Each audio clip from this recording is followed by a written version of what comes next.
지난주 목요일 저녁 이런 메시지가 왔습니다. 대표님, 압구정 아파트 70억인데요. 이 집 팔아야 할 것 같아요. 은퇴하고 나니까 들어오는 소득은 없고 나가는 돈은 계속 생깁니다. 그런데 통장에 현금은 5천만 원밖에 없습니다. 저는 이 메시지를 한참 들여다봤습니다. 70억짜리 아파트를 가진 분이 현금 5천만 원밖에 없다고. 여러분, 이게 지금 강남의 민낯입니다. 오늘 딱 3가지 말씀드립니다. 첫째, 왜 강남 금매가 지금 이 순간 쏟아지는지. 둘째, 강남 집주인의 충격적인 실체. 셋째, 이 시장에서 여러분이 지금 당장 해야 할 것. 홍대 마포 16년 힘찬입니다. 끝까지 들으시면 오늘 이 시장이 한눈에 보입니다. 자, 첫 번째입니다. 왜 지금 강남에 금매가 쏟아지는가? 세금이 트리거가 됐습니다. 다주택자 양도세 중과 배제 유예 이 기한이 5월 9일입니다. 집 팔고 세금 혜택 보려면 적어도 4월 초까지 계약서에 도장 찍어야 합니다. 지금 이 순간이 마지노선이란 얘기입니다. 특히 30억 이상 초고가 시장을 보십시오. 예전 문재인 정부 때는 규제해도 시장이 버텼습니다. 근데 지금은 다릅니다. 왜냐고요? 공시가격과 공정시장가액 비율이 현실화됐기 때문입니다. 보유세가 이제 진짜로 체감되는 수준까지 올라온 겁니다. 다주택자만 떨고 있냐고요? 아닙니다. 똘똘한 한 채 가진 1주택자들도 흔들리고 있습니다. 보유세 감당이 안 되기 시작한 거죠. 지금 시장 보면 이렇습니다. 매도인은 전고점 대비 5% 낮추면 금매다 생각하고 매수인은 최소 10% 떨어져야 움직인다. 버티고 팽팽한 기싸움 중입니다. 하지만 5월 10일 이후엔 이 금매들 다 사라집니다. 팔 사람은 그 전에 다 팔아버리거든요. 지금이 사실상 마지막 기회입니다. 자, 두 번째입니다. 이게 핵심입니다. 강남 아파트 가진 사람 다 현금 부자일 것 같죠? 아닙니다. 충격적이지만 현실은 완전히 다릅니다. 전문가들 사이에서 요즘 이 말이 돕니다. 반백수 부자. 우리나라 이미 65세 이상 인구가 21%입니다. 한국은 이미 초고령 사회에 진입했습니다. 강남에 수십 년 전에 아파트 산 어르신들, 겉으론 수십억 자산가처럼 보입니다. 근데 은퇴하고 나면 매달 들어오는 소득이 없습니다. 압구정 70억 아파트, 수중 현금 5천만 원 이하. 이게 현실입니다. 한두 명이 아닙니다. 이분들에게 수천만 원 종부세는 재앙입니다. 진짜 재앙이에요. 그래서 요즘 70대 어르신이 이런 말을 합니다. 내가 살면 얼마나 더 살겠어? 50평 크게 살 필요 있나? 작은 집으로 옮기고 자식들한테 좀 나눠주고 남은 돈으로 편하게 좋은 차 타고 골프 치다 가면 되지. 이게 지금 강남 매물이 나오는 진짜 이유입니다.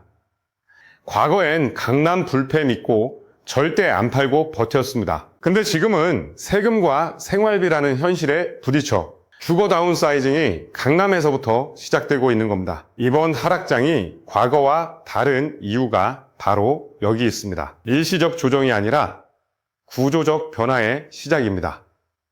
세 번째입니다. 시장을 뒤흔드는 또 하나의 폭탄. 3040 세대입니다. 이분들 부모 세대랑 완전히 다른 뇌구조를 갖고 있습니다. 요즘 3040 보십시오. 이들은 집을 주식처럼 봅니다. 우량주대 잡주, 입지 안 좋은 외곽 아파트, 이거 사느니 차라리 그 돈으로 삼성전자, 미국 주식, 코인 굴리겠다. 이게 이 세대 공식입니다. 그리고 최근 주식시장 분위기가 좋아졌죠. 부동산에 묶여있던 자금들이 지금 금융시장으로 대거 이동하고 있습니다. 또 한 가지, 맞벌이 안 하면 서울서 살 수 없는 세대잖아요. 직주 근접은 이들에게 생존입니다. 도심 핵심지 아니면 쳐다도 안 봅니다. 갭 투자? 안 합니다. 좋은 집 한 채 딱 갖고 나머지는 주식. 이게 3040 세대의 공식 전략입니다. 결과가 뭐겠습니까? 서울이냐, 지방이냐, 강남이냐, 외곽이냐. 이 양극화가 지금 초고속으로 벌어지고 있습니다. 같은 서울 안에서도 입지 따라 가격이 극명하게 갈리는 시대. 올해부터 초양극화 원년입니다. 그럼 앞으로 어떻게 됩니까? 결론부터 말씀드립니다. 서울 1극 체제 초양극화. 이건 더 심해집니다. 서울은 단순한 도시가 아닙니다. 인재와 기업이 몰려서 생산성이 폭발하는 곳, 집적의 이익이 발생하는 유일한 도시입니다. 청년들은 살기 위해 서울로 옵니다. 서울 주택 수요는 줄어들지 않습니다. 지금 세금 때문에 강남 가격이 일시적으로 눌려 있지만 장기적으로 서울 핵심지는 안전자산으로 계속 쏠립니다. 반면 지방 부동산은 이미 위험자산 딱지 붙었습니다. 디커플링이 뚜렷해질 겁니다.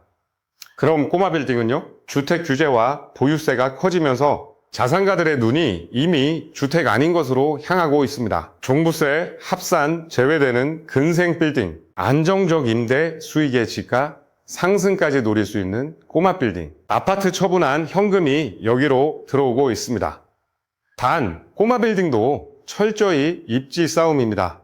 인프라 없는 곳 빌딩은 공실이 답입니다.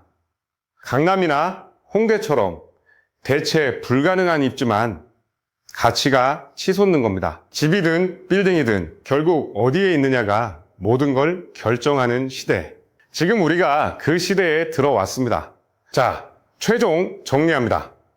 첫째, 지금 강남 급매는 일시적 정책 결과이자 고령화로 인한 구조적 변화의 시작입니다. 둘째, 3040 세대의 투자, 뇌가 금융자산 중심으로 바뀌었습니다. 부동산 시장 판이 완전히 바뀌고 있습니다.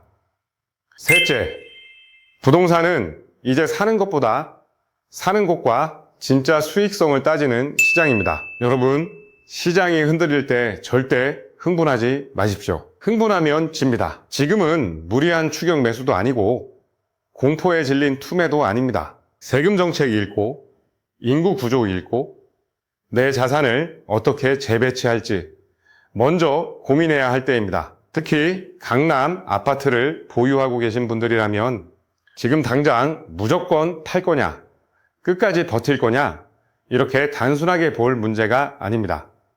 내 나이, 현금 흐름, 가족 계획, 상속과 증여, 그리고 앞으로 5년 뒤 생활비까지 같이 봐야 합니다. 결국 부동산은 가격만 보는 게임이 아니라 버틸 수 있는 사람이 이기는 게임이기 때문입니다. 그래서 다음 영상에서는 앞으로 강남 아파트를 어떤 기준으로 처분해야 하는지, 언제 팔아야 하고 어떤 사람은 끝까지 가져가야 하는지 실제 사례 중심으로 더 현실적으로 말씀드려보겠습니다.